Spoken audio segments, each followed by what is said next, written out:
Hello and welcome. We are Dam Engineering. My name is Matthias, and with me are Nor, Doug, and Angelique. Today we'll be presenting to you a damn good water filter. We will begin this presentation by going over our design goals and approach.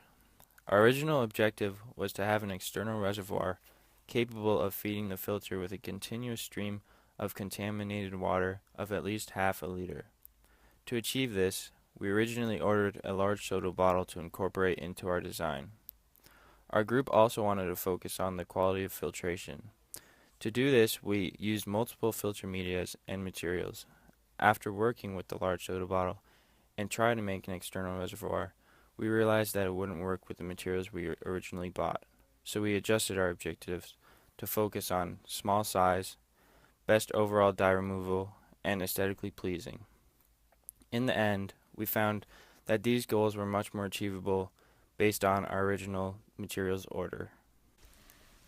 So, I'm going to discuss the structure of our device. Basically, our device was not that complicated. It just consists of 5 main materials: a housing, 3 kinds of different filter media, a funnel, and a plastic disposable cup. We have used few other things like pom-poms and googly eyes just to reach one of our stretch goals, which is to create an aesthetically pleasing filter. The housing we have used was 2 inches wide and 4 inches long. We picked that size of housing in order to make our filter small enough. There is a small piece of cheesecloth which we tied up at one of the end of the housing with a rubber band.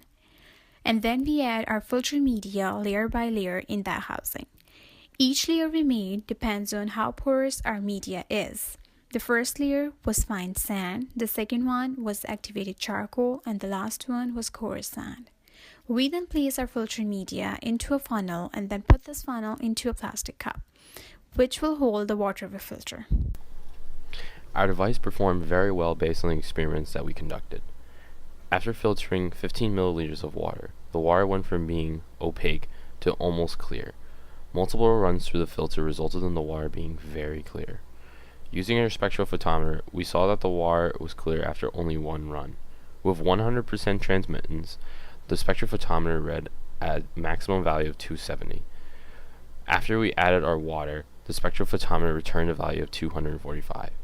This means that most of the light that was shown by the LED was collected by the photosensor, and thus very well cleaned by our filter. As one can see in the photo, the water that we started with versus the water after one run is as different as night and day. Our stretch goal was Mr. Clean, to clean the water as much as possible. Our group is happy with our results and confident in our filter's ability to clean the water. Breakdown of costs. The chart above shows different categories we spent our budget on, from housing to media to other materials including cheesecloth, rubber bands, a funnel, and a cup. We additionally spent $10 on craft supplies and paid a tool fee of $20. So our budget played a huge role in deciding what materials to use for our filter. Much of our budget went towards the housing and media materials to ensure that we picked optimal materials to filter the water as best as possible. Taking into consideration all additional costs, including tool fees, we spent roughly $182 to build our filter. With our allotted budget of $300, our group was successful in staying under budget and building a working filter that was aesthetically pleasing. Possible improvements. One of the design iterations that were improved upon was cost. We originally had designed the filter to have different layers of sand, glass, charcoal, and fine glass. Although this idea would have filtered the water extremely well, it was not cost effective when we considered our budget. Because of this, our group decided it would be better to work with the same general design, but use cheaper materials. Instead of using the fine aluminum and glass, we opted for charcoal, coarse sand, and fine sand. This option was the best cost-to-performance ratio that we experimented with. Some possible improvements would definitely be to the flow rate and the filtration. As discussed above, if we had a larger budget, we could have implemented materials that would have filtered the water even more. Implementing a vacuum pump would also speed up the process, as it would create more flow than if the water would just naturally flowed through the filter from gravity.